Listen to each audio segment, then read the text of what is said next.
আসসালামু আলাইকুম সবাইকে। আহ, আহ, দ্রব্যমূল্যের দাম তো অনেক কমছে, তাই না?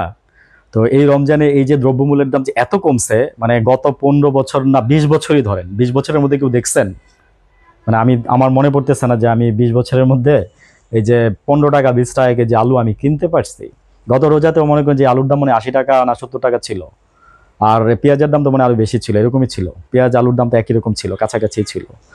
তো দেখেন, শুধু তাই না, সবজির দাম কমছে। আপনি 100 টাকা নিয়ে যান, আপনি অনেক কিছু আনতে পারবেন। 4-5টা আইটেম আপনি যদি আধা কেজি করে আনেন, আপনি নিয়ে আসতে পারবেন। ঠিক আছে? তো এটা আমি কেন বলতেছি যে নট লাইক দ্যাট যে নেসেসারি এটা বলা, মানে আমি জাস্ট বলতে চাইতেছি যে আজকে যারা যে আমাদের দেশে বুদ্ধিজীবী সুশীল যারা আছেন, তারা কেন কথা বলেন না এগুলা নিয়ে? তো আমি মাঝে মাঝে বুদ্ধিজীবী সুশীলদের নিয়ে কিছু বলি মাঝে মাঝে, বুঝছেন? কারণ হয়েছে কি জানেন, ওরা আমাদের মানে ভালো বুদ্ধিজীবী যারা, তারা অবশ্যই ভালো, ডেফিনেটলি ভালো বুদ্ধিজীবী দেশের দরকার আছে। আমরা তো আপনাদের ভাই মাথায় তুলে রাখতে চাই, কিন্তু আপনারা মাথায় থাকতে চান না। তো সেজন্য কথা বলি আর কি। তো আপনারা মনে করেন যে এগুলো নিয়ে কথা বলবেন না। সরকারের মনে করেন যে কোনো কিছু খারাপ থেকে খারাপ হইলেই মনে করেন যে একদম তুলা ধরবেন, ধরিয়া ধরবেন, হ্যাঁ, এই ধরনের মনে করেন একদম ধুয়ে ছেড়ে দিবেন। ঠিক আছে? আজকে যে যে মনে করেন যে ব্যাড ট্যাক্স, ওই যে সালাউদ্দিন সাহেব বলছিল যে সামনে দ্রব্যমূল্যের দাম কমে গেলে এটা মানে জনগণের গায়ে লাগবে না, আসলে কিন্তু তাই, তার চেয়ে বেশি হয়েছে। তো এদিকে কি হয়েছে, অর্থনীতিটা দেখেন, একটা দেশের এই যে 16 বছর এরকম হওয়ার পরে একটা অর্থনীতি ধরে রাখা যে কত কষ্ট, আপনি বুঝতে পারতেছেন? দেশটা আজকে ভঙ্গুর অবস্থা হয়ে যেত, বুঝছেন? মানে দেশটা আজকে ভঙ্গুর অবস্থা। আল্লাহ আমাদের স্বয়ং এখন হাতে ধরে এখন পর্যন্ত বাঁচায় রাখছে, আমি এইভাবেই বলবো যে আল্লাহ স্বয়ং এখনো আমাদের হাতে ধরে বাঁচায় রাখছে। ঠিক আছে? এখনো যেগুলো হচ্ছে না দেশের মধ্যে, মনে করেন যেগুলো ভালো কিছু বয়ে আনবে না সামনে, আমরা যদি এগুলো যদি সবাই বন্ধ না করতে পারি এখনই, তো আসলে কি বলবো, ওই যে বললাম না যে একটা জায়গাতেই সমস্যা, একটা জায়গা থেকে সমস্যা হচ্ছে, একটা জায়গা থেকে সব সমস্যা আসতেছে।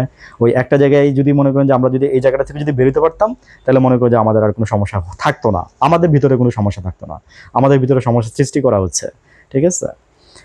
তো দ্রব্যমূল্যের দাম কমছে, এই জিনিসটা মানে আমি বললাম না যে অকল্পনীয় যে এই রোজার মাসে যে এই জিনিসগুলোর দাম এইভাবে কমছে। মানে ঠান্ডার হয়ে যেতে হয় বাজারে গেলে। আগে যেমন মনে করেন যে দাম বেশি দেখে ঠান্ডার হয়ে যেতাম, আর এখন মনে করেন যে দাম কম দেখে ঠান্ডার হয়ে যায়। ঠিক আছে? সেদিন এনটিভির একটা প্রতিবেদনেও দেখলাম যে 10 টাকা 15 টাকা 20 টাকার মধ্যে সব সবজি উনি কিনতে পারতেছে, উনি খুশি, এত খুশি। আসলে এই যে মানুষের ফিলিংস, এই যে মানুষের ফিলিংস গুলো, এগুলোই তো মনে করেন যে আপনার মানে কি বলবো, যে একজন আরেকজনের দেখলে ভালো লাগে যে না, ও কমে কিনতেছে, আমি কমে কিনতেছি, আমি ভালো আছি, ও আমার পাশের জন ভালো আছে। ভাল লাগে না, না? ভাল লাগে না, না? খালি সিন্ডিকেট করে টাকা কামাইতে মন চায়, তাই না? তোমরা যা করলা দেশের মধ্যে ভাই, মানে তোমাদের বলার মতো আমাদের আর কোনো ভাষা নাই তোমাদের, বুঝছো? মানে তোমরা যা দেশটারে করলা চাবাই চিবাই, যেমন মনে করো আমি একটা বলছিলাম যে একটা গরু মারা গেলে শকুন যেভাবে একটা মনে করো যে আকাশ থেকে উড়ে এসে যেভাবে মনে করো যে মানে ছিঁড়ে ছিঁড়ে খায়, পচা মাংসটা খায়, তোমরা ওই দেশটারে মনে করো যে ওইভাবে খেয়ে আজকে মনে করো যে নষ্ট করে দিয়ে গেছো। ঠিক আছে? এখন দেশটা একটু ভালো কিছু হইতে দাও। তোমরা তো খাইছো, তোমাদের অন্তত সন্তানরা কিন্তু তোমাদের মতো না, তোমাদের সন্তানরা কিন্তু তোমাদের মতো না, কিছু এক্সেপশন বাদ দিয়ে।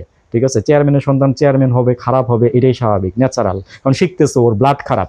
কিন্তু বাট তোমরা, আমাদের যারা জেনারেশন আছে, মানে এরা কিন্তু খারাপ না।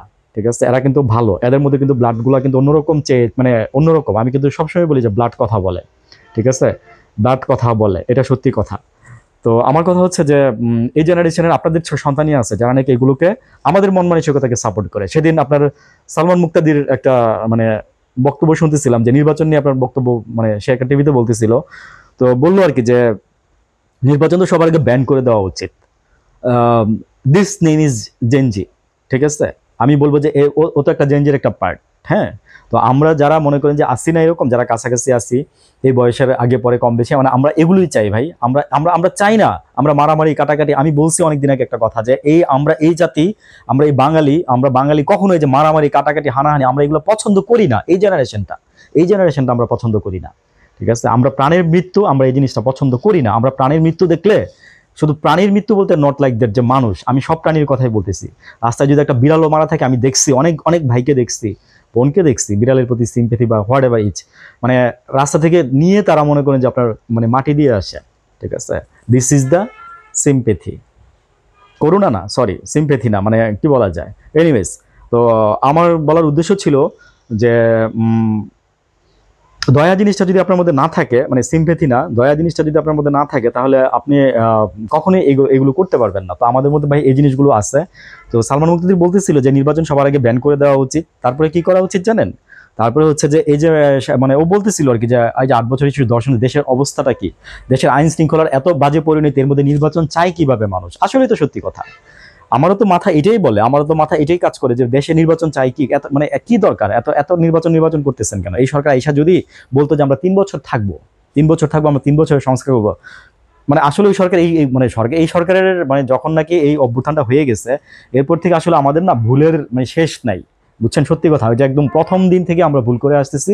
আর আমি বলবো কি জানেন, যে বিশ্বাস করছেন, বিশ্বাসের খেসারত দিচ্ছেন আপনারা। ছাত্র সমন্বয়ক যারা আছেন, আমি বলবো যে আপনারা মানে বিশ্বাস করে ফেলছেন 2-4টা ভুল মানুষকে ফার্স্টের দিকেই। মানে এটা আপনাদের করা উচিত হয় না, ওটা আপনাদের ওই যে সিম্পেথি আর দয়া থেকে আসছে। হ্যাঁ, এই জন্যই আমার ওই কথাগুলো প্রাসঙ্গিক ছিল, সিম্পেথি আর দয়া থেকে আসছে, বুঝছেন? মনে করছেন আপনাদের স্যার আপনাদের সাথে আছে, বুক পেতে দিচ্ছে। আগে হাসান ভাই, আরে সরি, হাসিব বলছিল যে যে বুক পেতে দেয়, একটা ইলিয়াস হোসেনের একটা রিপোর্টের পরে, যে যে বুক পেতে দেয় সামনে থাকে, সে এইভাবে কি এরকম কিছু করতে পারে? আমার মনে হয় না। টাইম উইলসে, ঠিক আছে আসিফ মাহমুদ ভাই, টাইম উইলসে, আপনি দেখতে পারবেন, ঠিক আছে? তো ব্যাপারগুলো আসলে হয়েছে কি জানেন, যে সবকিছু আমরা দেখতেছি এবং টাইম উইলসে বলে দিচ্ছে যে এভরিথিং ওয়াজ ট্রু, ঠিক আছে?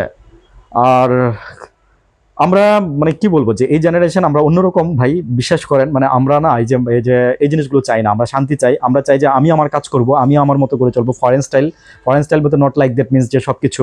আমার কথা হচ্ছে যে তুমি আমাকে ডিস্টার্ব করবা না, আমি তোমাকে ডিস্টার্ব করবো না, দ্যাটস ইট, ঠিক আছে? আমার কাজ আমি করব, তোমার কাজ তুমি করবা। পলিসিগুলো দেখেন কত সুন্দর। হ্যাঁ, আমরা আসলে এরকম হইতে পারবো না। আর এই যে নির্বাচন নিয়ে একটা জরিপ দেখলাম, তো যে আপনার মানে সাধারণ জনগণের মধ্যে, মানে একদম লাইভ, মানে মানুষকে জিজ্ঞেস করতেছে, ভাই বিশ্বাস করবেন না, 90% মানুষ বলতেছে যে ভালো আছি, 90%। এবং আমি তো জরিপগুলো দেখি, 90% মানুষ বলতেছে যে ভাই ভালো আছি, বুঝছেন? আগের চেয়ে ভালো আছি। চাঁদাবাজি নাই কিন্তু, এখন কিন্তু চাঁদাবাজিটা কমছে। সিন্ডিকেট নাই, একবারই নাই সিন্ডিকেট, কারণ ব্যবসায়ী তো সিন্ডিকেট করতো, এখন ব্যবসায়ীরা মনে করে যে অন্য চিন্তায় আছে, ঠিক আছে? ব্যবসায়ীরা অন্য চিন্তায় আছে, ব্যবসায়ীরা এগুলো এখন বন্ধ করে দিচ্ছে, যে কারণে মনে করছে সিন্ডিকেটটা নাই। তারপরে আরো নিউজ হচ্ছে যে ম্যাজিস্ট্রেট সরাসরি মনে করেন যে খুব ভালো জরিমানা করতেছে, ঠিক আছে? ভোক্তা অধিকার থেকে ম্যাজিস্ট্রেট যে যাচ্ছেন, উনি মনে করেন যে খুবই অ্যাক্টিভ উনি, এবং মনে করেন যে জেল জরিমানা দিয়ে দিচ্ছেন, জেলও দিয়ে দিচ্ছেন। তো আমি বলি যে আইন এরকম হওয়া উচিত, যেন মানুষ ভয় পায়, যেন মানুষ একবার করলো দ্বিতীয়বার করতে মানুষ যেন ভয় পায়, বুঝছেন? তো আইন আমাদের দেশে আসছে, কিন্তু আইন খুবই সুন্দর আমাদের দেশে আইন, কিন্তু হ্যাঁ, সে ব্রিটিশ আমলের আইনই এখন পর্যন্ত মনে চলতেছে, কিছু মনে কাটাছাড়া করা হয়েছে। কিন্তু আমি বলবো যে এই আইনগুলো টোটালি আরো ভালো করে, মানে আরো রেকটিফাই করা উচিত, আরো ভালো করে রেকটিফাই করা উচিত, ঠিক আছে? আইন আছে আমাদের দেশে, কিন্তু আইনের কোনো প্রয়োগ নেই। আমাদের দেশে আইনের কোনো সঠিক প্রয়োগ নেই। আমাদের দেশে আইনের প্রয়োগটা থাকলে মনে করি যে মানুষ আর এরকম এগুলো করতো না, ঠিক আছে? ওকে, থ্যাংক ইউ, ভালো থাকবেন সবাই, আসসালামু আলাইকুম।